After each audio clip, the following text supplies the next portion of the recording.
के नाम में प्रेज द लॉर्ड। आज मैं शिफा वॉल्टर आप लोगों के साथ एक छोटा सा मैसेज शेयर करूंगी और मैसेज स्टार्ट करने से पहले मैं एक छोटी सी प्रार्थना करूंगी। तो आइए हम प्रार्थना करें। हे सर्वप्रथम आपके पास आते ही आपने हम सबों को अच्छे से रखा, आपने हमें वायरसेस से बचा के रखा, उसके धन्यवाद देते हैं ईश्वर। आज जब मैं वचन देती हूँ मैं नहीं परंतु नहीं तो राम बोलने वाले हो सके ईश्वर। जितने भी लोग इस मैसेज को सुनते हैं ईश्वर वो इससे आशीष ग्रहण करने वाले हो सके ईश्वर। छोटी सी विनती को मांगते हैं, आमीन। तो आज का जो मेरा टॉपिक है वो है जागते रहो। और बाइबल में जो एक वचन लिखा गया है कि जागते रहो क्योंकि स्वर्ग का राज्य निकट है, इससे हम क्या समझते हैं कि इसका मतलब बस ये नहीं है कि हमें अपनी नींद को मारकर जागते रहना है।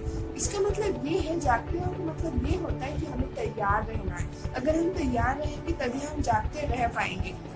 यीशु मसीह ने यहाँ पर मत्ती 25 की 1-13 में 10 कुमारियों का दृष्टांत दिया गया है। और यहाँ पर अगर हम स्टार्टिंग में जो दृष्टांत दिया गया है वहाँ पर फर्स्ट जो लाइन है, फर्स्ट जो पद वहाँ पर लिखा गया है स्वर्ग का राज्य 10 कुमारियों के समान होगा। मतलब यीशु मसीह ने जो स्वर्ग का राज्य है उसको उन 10 कुमारियों के समान कंपेयर किया है। अब मैं आपको एक दृष्टांत बताऊंगी क्या है। यहाँ पर इस दृष्टांत में बताया गया है कि 10 कुमारियां अपने दूल्हे से मिलने के लिए जा रही थी। उनमें से 5 जो थी वो मूर्ख थी और 5 बुद्धिमान थी।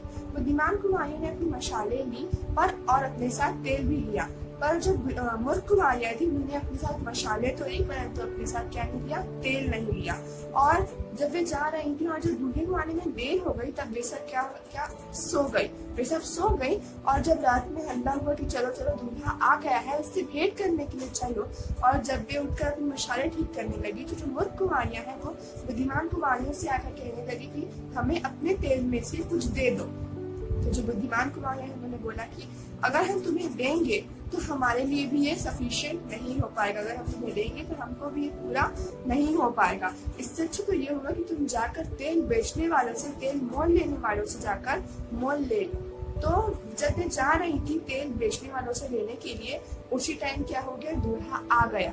और दूल्हा आ गया और जो 5 बुद्धिमान कुमार जिनके पास उनकी मशालें थी, जिनके पास उनके मशालों में तेल था और जो तैयार थी, जो रेडी थी, वो दूल्हे के साथ चले गई। और जो 5 मूर्ख कुमारियां जो रेडी नहीं थी, जिनके पास मशाले थी पर तेल नहीं था, वो वही रह गई। और जब वे बुद्धिमान कुमारियां दूल्हे के साथ चले गई और जब उसके बाद द्वार बंद हो गया, और जब द्वार बंद हो गया तब वे सब जाकर खटखटाने लगी कि हे स्वामी हमें भी अंदर आने दे।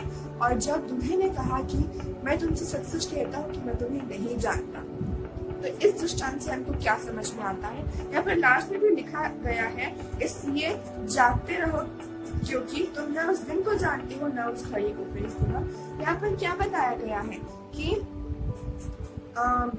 जो दृष्टांत है यहाँ पर क्या बताया गया है कि 10 कुमारियां थी, जो 5 बुद्धिमान थी उनके पास तेल थे। यहाँ पर हम तेल को ऐसे एग्जाम्पल, यहाँ पर तेल को बताया गया है वचन। मतलब बुद्धिमान कुमारियों के पास तेल था, मूर्ख कुमारियों के पास तेल नहीं था। अगर हम उसे अपने ऊपर लागू करके अपने ऊपर अप्लाई करके देखें तो वचन क्या, जिनके पास तेल होगा उनमें जा पाएंगे और जिनके पास जिनके हृदय परमेश्वर का वचन नहीं होगा वे नहीं जा पाएंगे। और उसके बाद अगर वो जाकर खटखटाए, जितना खटखटाएंगे वो द्वार नहीं खुलेगा।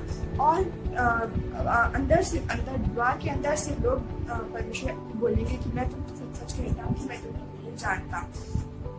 तो हमें अपने आप को ये जांचने का समय है कि हम किसके समान हैं। हम उन बुद्धिमान कुमारियों के समान हैं कि हम उन मूर्ख कुमारियों के समान हैं। क्या हमारे हृदय परमेश्वर का वचन है या हमारे हृदय परमेश्वर का वचन नहीं है।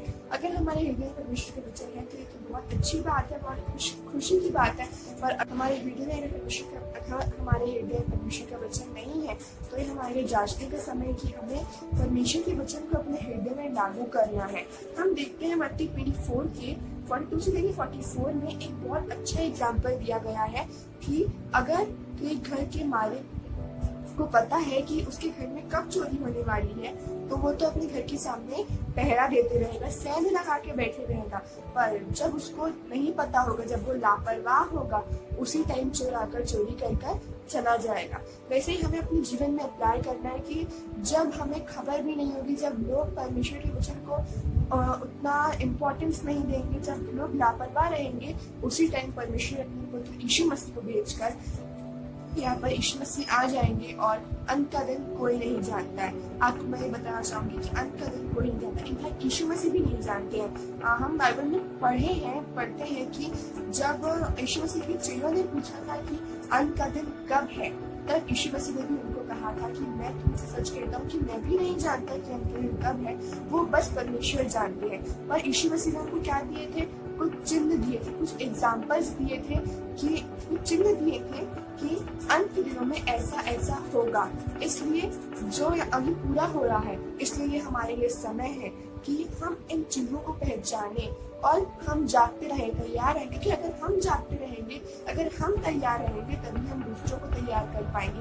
तभी अगर हम तैयार रहेंगे, अगर परमेश्वर का वचन हमारे हृदय में रहेगा, तब हम दूसरों को ये वचन बताएंगे। तभी हमारे अंदर में यीशु मसीह का स्वभाव झलकेगा, हमारे अंदर से यीशु मसीह का स्वभाव झलकेगा, और तभी हम दूसरों को ये वचन बताने पाएंगे कि तैयार रहो और जागते रहो। इसलिए हमें पहले अपने ऊपर वो अप्लाई करना, पहले हमें अपने हृदय में उस वचन को अप्लाई करना है, पहले हमें यीशु मसीह का स्वभाव अपने अंदर लाना है, पहले हमें तैयार करना है, पहले हमें जागते, तभी हम दूसरों को ये वचन बताने वाले हो सकेंगे। कि अगर तुम जागते रहोगे, अगर तुम परमेश्वर के वचन को अपने हृदय में रखोगे, तभी तुम तैयार हो पाओगे, तभी तुम जागते रह पाओगे। इसलिए आज के मैसेज से बस मैं आपको यही भी करना चाहूंगी कि जागते रहो, तैयार रहो, क्योंकि स्वर्ग का राज्य निकट है। आप सबों को प्रेज द लॉर्ड।